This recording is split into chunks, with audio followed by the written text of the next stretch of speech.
Hello everyone, my name is JB Luna and today I will discuss the parts and the functions of the motherboard. Motherboards come in three main sizes, from largest to smallest: ATX, Micro ATX, and Mini ATX. Mini is smaller than Micro. You can use a smaller case with the Micro or Mini boards, but you'll have to settle for fewer PCIe slots, RAM slots, and other connectors. As you can see guys, this motherboard is may kaliitan siya kasi itong motherboard na gamit natin ngayon is Mini ATX. So, sumunod sa kanya is yung Macro ATX at yung pangatlo is yung ATX o yung standard version ng motherboard natin sa ngayon. Mahalaga pag-aralan ang mga parts at functions ng ating motherboard. Kasi guys, dito natin sinasalpak ang ating mga peripherals and other connectors na meron tayo sa system unit. Okay? Let's start. For this one, ano nga ba to guys? Ito yung CPU socket na tinatawag. Dito natin ilalagay yung ating processor. Ito yun.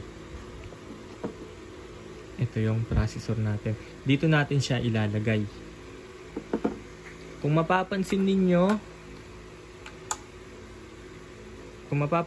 may mga pin siya. May mga pin. Yan.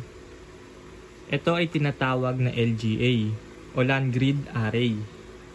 Kasi ito guys, gawa siya ni Intel. For Intel lang talaga siya.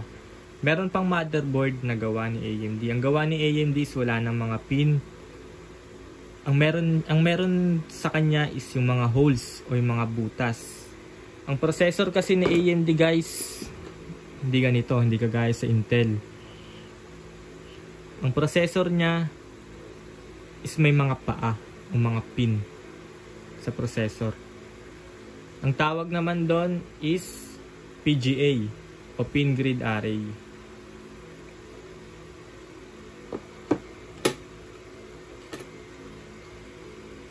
Okay, next tayo dito sa part na to. Ano nga ba to? Ito yung tinatawag nating DIMM slots o tinatawag ng iba na RAM slots o memory slots.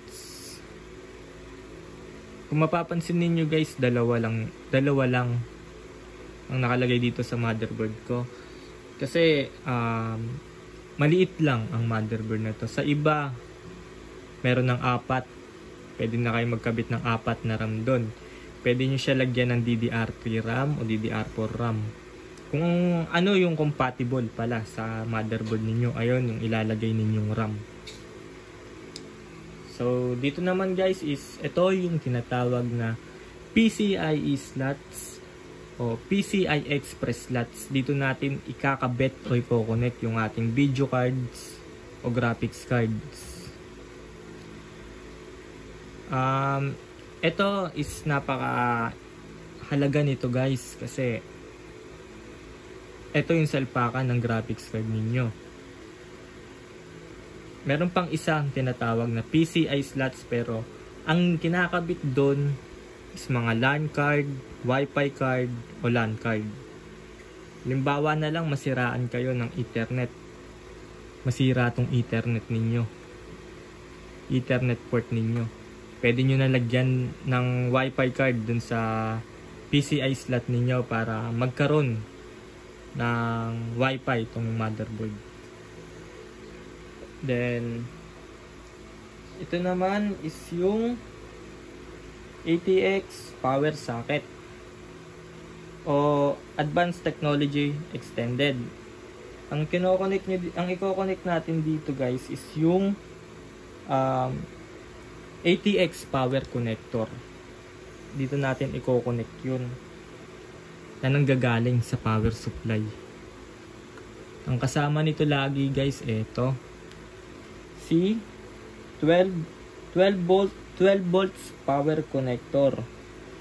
Siya yung nagbibigay suporta para sa kuryente nitong ating processor. So hindi niya na kailangan kumuha ng kuryente dito galing kay ATX power connector. Di niya na kailangan kumuha dyan sa CPU. Dito na siya kukuha kay 12 volts. Kailangan kasi talaga niya ng suporta sa kuryente kasi itong processor natin is siya yung nagpa-process sa lahat ng information. So kailangan talaga niya ng suporta ng 12 volts natin dito. So punta naman tayo dito sa side na to. Ito kung nakikita nyo to, ito yung PS2 ports. Dito natin i-connect yung ating mouse at keyboard. Kung yung connector ng mouse nyo at keyboard nyo is for PS2 lang, kung PS2 at hindi siya hindi siya tawag doon, hindi siya USB type, dito nyo i-connect yun. Yan, older version na yun ng mga mouse at keyboard. Kasi sa panahon ngayon guys, ang keyboard at mouse natin ngayon is USB type na talaga eh. So next, ito, BGA. Itong BGA is Video Graphics Array. So dito natin i-connect yung ating monitor. Mga makalumang monitor na rin na wala pang HDMI, di pa gumagamit ng mga HDMI connector, wala pang HDMI port. Ito yun. Ito talaga yung BGA. So punta naman tayo dito. USB 3.0, USB 2.0. Ito naman ginagamit to para sa mga external hard drive o portable hard drive o sa mga USB flash drives para mas mabilis yung pag-transfer ng mga files ninyo sa computer. Ito ang gagamitin ninyo. Kasi ito guys is USB 3.0 to. Super speed USB siya. Super speed USB. Pwede rin siya salpakan ng mga keyboard, mouse kung marami na kayong isasalpak na USB type. Pwede rin naman kayo magsalpak dyan kahit saan. At ito naman is yung Ethernet. Dito natin isasalpak yung ating Wi-Fi o internet connection natin, yung LAN cable. Yan.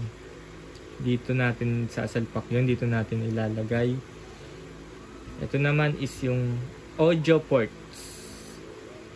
Ang sinasalpak dito is yung mga headset, speaker, o yung mga mic. Yan, pwede nyo salpakan yan dyan. Then punta naman tayo dito sa baterya. O ang tinatawag na CMOS battery. Gumagana siya guys kapag ka nakapatay ang unit mo. Hindi siya gumagana kapag ka nakabukas ang unit mo. Bakit? Kasi may kuryente na tong motherboard nyo. Kaya hindi niya na kailangan na di na siya gumagana. So ito for saving din, for the save profile din para sa ating BIOS. Kung gusto mo i-reset ang BIOS ninyo, kailangan nyo lang yung tanggalin. Then automatic magre-reset na siya. Kaya kung pansin niyo guys na kahit na mabunot sa saksakan yung computer ninyo o ma-shutdown ninyo, yung time and date ninyo is naka-maintain pa rin dahil yung dito sa CMOS battery.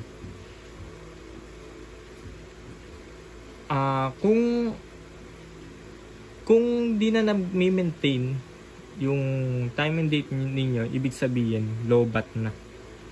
Kailangan nyo napalitan yan. Pag reset nyan, ulitin ko, tatanggalin lang to. Tatanggalin lang yung CMOS battery na yan. O kumuha kayo ng kahit na anong bagay na bakal. Didikit nyo lang siya dyan sa may pin na yan, dalawa. Dito. Didikit nyo lang siya sa may gitna. Ito naman is tinatawag na South Bridge. For peripherals lang siya guys. Gaya ng mga SATA o yung mga nakalagay sa mga USB natin. Yon. So ano nga ba yung SATA? Nasa nakalagay yung SATA? Yung mga HDD natin, yung mga hard drive, SSD, ganyan. Dito yon isasalpak. Tatlong yan. Pwede rin DVD-ROM. Meron kayo. DVD-ROM, hard drive, dito kayo magsasalpak nun. Ito, yung hard drive natin ngayon, tapos SSD, parehas lang sila storage, parehas lang sila ROM, parehas lang sila storage. Ang pinagkaiba lang talaga nila is yung SSD is the fastest version ng hard drive. Ngayon, kung gusto niyo mapabilis yung pag-boot up ng computer niyo, yung mga pag-boot up ng mga games, yung mga pag-loading, sa SSD niyo siya ilagay. At last guys is eto.